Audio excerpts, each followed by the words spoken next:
pessoal! Tudo bem com vocês? Sejam bem-vindos a mais uma videoaula de ciências. Hoje nós utilizaremos a apostila na página 17, 18 e 19 e utilizaremos também o caderno de atividades na página 58. Bora lá? Nesse capítulo, nós continuaremos a falar sobre a água. Dessa vez, nós falaremos sobre a água no ambiente.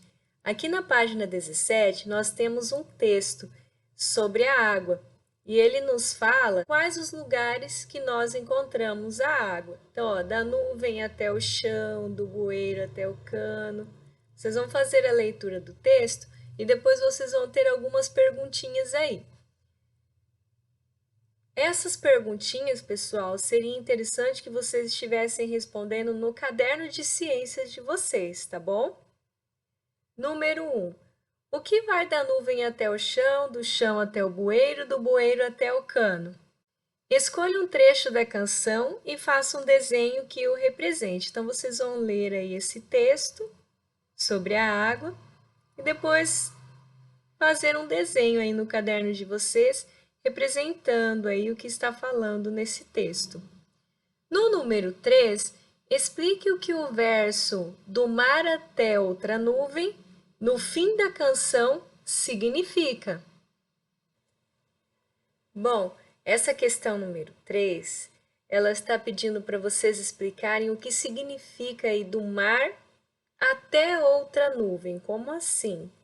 Bom, nós sabemos aí que a água ela passa por um ciclo e ao mesmo tempo que a água da chuva cai e está aqui na minha casa hoje, ela pode estar no mar amanhã ou pode estar nos rios e depois novamente pode estar na minha casa para estar consumindo ela, certo? Então ela participa e a água ela participa do ciclo, ela tem um ciclo que nós chamamos ciclo da água. Acho que até nós já vimos isso esse ano. Então, é mais ou menos por aí, ó, do mar até outra nuvem. Então, o que vocês entenderam aí que eu pude explicar para vocês, certo? Continuando, nós temos aí na página 18. Características da água. Bom, nós temos 3 características da água aqui. Ela é incolor, não tem cor. Ela é inodora, que ela não tem cheiro. E ela é insípida, porque ela não tem gosto. Então, nós temos essas 3 características da água. E eu gostaria de lembrá-los, até está escrito aí no Você Sabia, que a água, nem toda a água que é incolor, inodora e insípida está própria para beber. Por exemplo, a água que cai da chuva nos reservatórios, ela é dessa maneira, incolor, inodora e insípida. Ou seja, ela não tem cheiro, não tem cor, mas mesmo assim ela precisa passar por um tratamento para eliminar aí os micro-organismos que possam trazer doenças para nós, certo? Então, nós temos que ficar atentos aí a essas características. Pois a água só está liberada aí para o nosso consumo próprio quando ela está totalmente livre de poluentes, certo? Quando ela passa aí pela estação de tratamento, quando ela não tem mais nenhuma ação aí contaminante, tá bom? Bom, continuando a leitura, falando um pouco agora sobre solubilidade, a água ela é considerada um solvente universal. O que significa isso?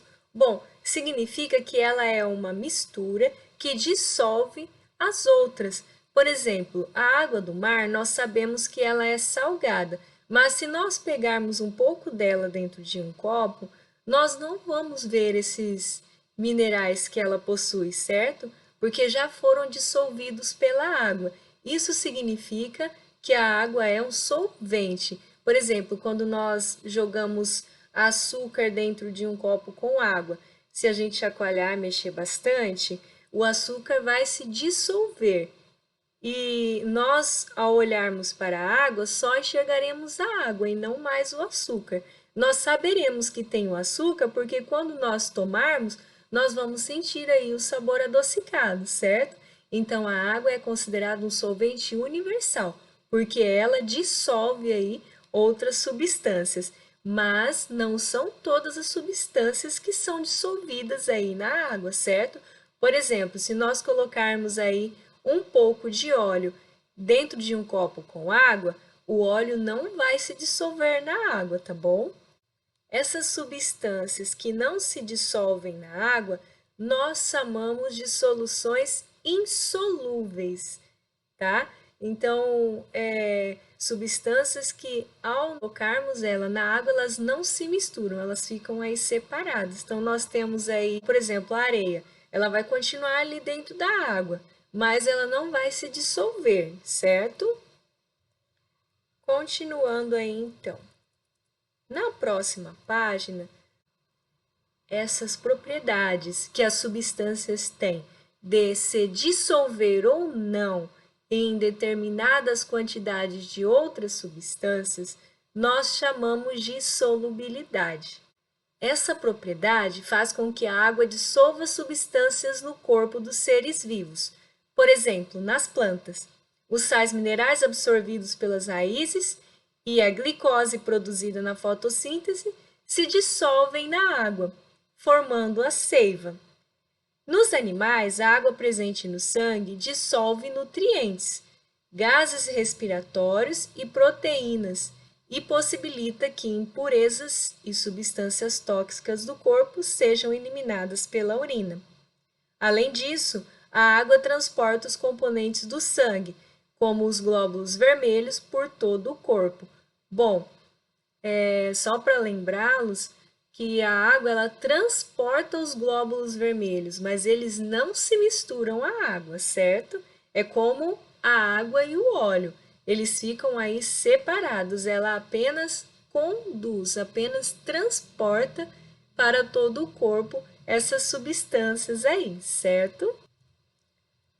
Nós temos aí então, olha só, uma amostra de sangue em que parte líquida está separada das células que o compõem.